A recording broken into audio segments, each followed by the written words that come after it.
안녕하세요. 100세까지 건강점수 100점 맞자 100점 100세입니다. 가공식품이 우리 몸에 해가 된다는 것은 모두가 알고 있는 사실이지만 과일 또한 몸에 나쁠 수 있다는 사실은 잘 모르시는 것 같습니다. 하지만 정말로 과일을 이렇게 드시는 것은 오히려 건강에 방해가 됩니다. 지금부터 몸에 좋은 과일을 가지고 절대 하지 말아야 할 것들에 대해 알아보도록 하겠습니다. 첫 번째, 과일은 식후에 먹지 마세요.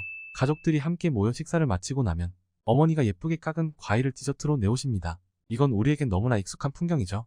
레스토랑을 가도 멋진 코스 요리 마지막은 항상 과일이 있습니다. 뷔페를 가면 쟁반 가득 식사를 마치고 나서 마지막 한 접시는 과일로 채워오죠. 하지만 과일은 식사 바로 전에 먹는 것도 좋지 않으며 식후에 먹는 것도 좋지 않습니다. 그 이유는 바로 소화 속도의 차이 때문입니다. 대부분의 과일은 섭취 후 30분이면 모두 소화가 됩니다. 과일은 수분과 당류, 섬유질과 각종 미네랄로 이루어져 있는데 이 중에서도 수분이 과일 전체의 평균 80% 정도를 차지합니다. 반면 다른 음식물들은 과일에 비해 소화 속도가 느립니다. 우리가 식사 때 먹은 음식물들은 완전히 소화되는데 사람에 따라 적게는 3시간에서 많게는 6시간 정도의 시간이 걸립니다.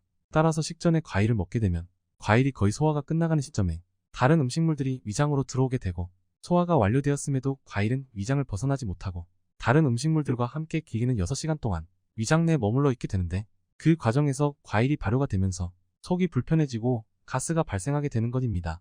식후의 경우에도 같은 이치로 소화에 문제가 발생하게 됩니다. 특히 당뇨 환자라면 식후 과일 섭취는 더더욱 금물입니다. 대부분의 과일에는 많은 당분이 포함되어 있습니다. 때문에 당뇨 환자가 식사 후에 과일을 먹으면 혈당 수치를 급격하게 상승시킬 수 있습니다. 이러한 혈당 변동은 인슐린 분비에도 영향을 미치므로 식사 후에 바로 과일을 섭취하는 것은 피하시기 바랍니다. 그렇다면 과일은 식전 식후 언제 먹는 것이 좋을까요? 만약 식사하기 전에 과일을 드시고자 한다면 최소 식사 시간 20분에서 30분 전에 드시는 것이 좋습니다. 과일을 식사 시간 20분에서 30분 전에 드시는 것은 오히려 건강에 도움이 될 수 있습니다. 왜냐하면 식사 전에 과일 섭취로 인해 약간의 포만감이 있는 상태에서 밥을 먹게 되므로 과식을 방지할 수 있기 때문입니다. 그리고 식후에 과일을 드시고자 한다면 식사를 마치고 최소 3시간은 지나서 드시기를 권장드립니다. 물론 식사를 마치고 과일을 먹기까지 3시간 동안 다른 음식물은 섭취를 하지 않아야 합니다. 두 번째, 아침 공복에 이 과일은 드시지 마세요. 바쁘고 입맛 없는 아침 시간, 많은 분들이 식사 대용으로 과일을 선택하고 있습니다. 하지만 아침 공복에 피해야 할 과일들이 있습니다. 바로 당도가 높은 과일입니다. 아침 공복에 우리 몸은 잔잔한 호수와 같은 상태입니다. 밤새 오랜 공복으로 인해 혈당이 매우 낮아져 있는 상태에서 당도가 높은 과일을 바로 섭취하면 혈당 스파이크가 일어나게 됩니다. 당도가 높은 대표적인 과일들로는 바나나, 포도, 감, 무화과, 망고 등이 있습니다. 특히 바나나는 아침 대용으로 많이들 드시는 과일인데요. 바나나는 섬유질, 미네랄, 칼륨 등의 영양소가 많아 건강에 이롭지만 당지수가 높은 과일에 속합니다. 만약 바나나를 아침 대용으로 드신다면 되도록 후숙이 진행되지 않은 바나나를 고르시는 것이 낫습니다. 덜 익은 바나나는 초록색을 띠는데 이 상태의 바나나에는 저항성 전분이 풍부하게 들어있습니다. 저항성 전분은 소장으로 빠르게 도달하며 이는 대장 환경을 좋게 만드는 역할을 합니다. 저항성 전분의 이러한 역할이 당뇨, 대장암 등을 예방하는 데 도움이 되는 것으로 알려져 있습니다. 하지만 장이 예민하신 분들에게는 좋지 않으니 내 건강 상태를 잘 살핀 후 섭취하시기 바랍니다.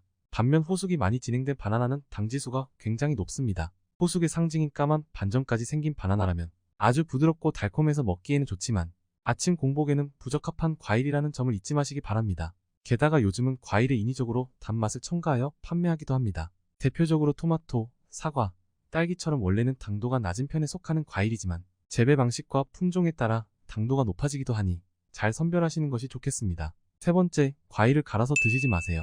과일 주스는 아침 대용으로도 많이들 드시는데요. 간편하고 맛있고 빠르게 먹을 수 있어서 남녀노소 즐겨 먹는 음료이지만 건강을 위한다면 과일은 갈지 않고 생으로 드셔야 합니다. 그 이유는 과일을 갈아버리면 과일의 섬유질을 파괴시키기 때문입니다. 일반적으로 섬유질은 우리 몸에서 소화되지 않고 대장으로 이동하게 됩니다. 그리고 대장 내에서 섬유질은 대장 속 수분을 흡수하면서 부피가 커지고 대변을 편하게 배출하도록 돕습니다. 게다가 섬유질은 대장 내에 있는 유익균 등과 상호작용을 하면서 대장 내 환경을 개선시키는 역할을 합니다. 그런데 과일을 갈아버리면 이 섬유질 구조가 파괴되기 때문에 대장으로 가지 못하고 소화되어 버리는 것입니다. 게다가 섬유질이 파괴되어 버린 과일은 매우 빠르게 소화됩니다. 섬유질이 파괴된 과일 주스는 수분과 당분으로만 이루어져 있으므로 먹자마자 혈당을 급격하게 상승시킵니다. 그리고 소화가 빠르게 진행되기 때문에 과일을 생으로 먹는 것에 비해 포만감을 주지 못합니다. 그러니 아침 공복에 아침 대용으로 과일 주스를 마시는 것은 좋은 선택지가 아니겠죠? 그럼 과일을 어떻게 먹어야 할까요? 과일은 생으로 드시는 것이 영양소 섭취에 가장 효과적입니다. 과일을 껍질째 베이킹소다 등으로 잘 세척한 후 껍질을 제거하지 않고 적당한 크기로 잘라서 충분히 씹어서 드시는 것이 가장 좋습니다. 과일 대부분의 영양소는 껍질이 있다고 해도 과언이 아닙니다. 바나나와 오렌지 등과 같이 수입 과일들은 잔류 농약의 위험이 있기 때문에 추천드리지 않지만 국내에서 재배되는 과일이라면 잘 세척하여 껍질째 드시기를 추천드립니다. 건강을 위해서라면 조금 더 비싸더라도 유기농, 무농약 인증을 받은 과일을 구매하시는 것이 더욱 좋겠죠. 그리고 과일을 꼭꼭 씹어 드시는 것도 중요합니다. 음식물을 씹을 때 침에서 나오는 효소 성분이 음식물과 충분히 섞여야 정상적으로 소화가 이루어지기 때문입니다. 그리고 충분히 씹어서 먹으면 먹는 속도가 느려지므로 결과적으로 먹는 양을 줄이는 효과도 있습니다. 마지막으로 제철 과일을 드시는 것을 추천드립니다. 제철 과일은 생육기의 식물이 자연스럽게 성장하면서 하늘과 땅으로부터 자신에게 필요한 영양소를 가장 많이 함유하게 됩니다. 그러니 때에 맞게 자란 열매를 섭취할 때 가장 영양소를 효율적으로 섭취할 수 있습니다. 그리고 제철 과일이 단연 맛과 향이 가장 좋습니다. 수확한 후 보관을 오래 거치지 않았기 때문에 가장 신선하고 건강에 좋습니다. 나아가 환경 문제를 개선할 수 있습니다. 우리나라의 제철 과일을 먹는 것은 수입 과일을 먹는 것에 비해 탄소 발자국을 줄이는 소비가 될 것입니다. 또한 지역 농산물에 대한 수요를 높임으로써 지역 경제 활성화에도 도움이 되니 우리 모두 맛있고 건강한 제철 과일을 챙겨 먹는 게 좋겠습니다. 지금까지 과일 섭취 시 주의해야 할 점과 건강하게 먹는 방법에 대해 알아보았습니다.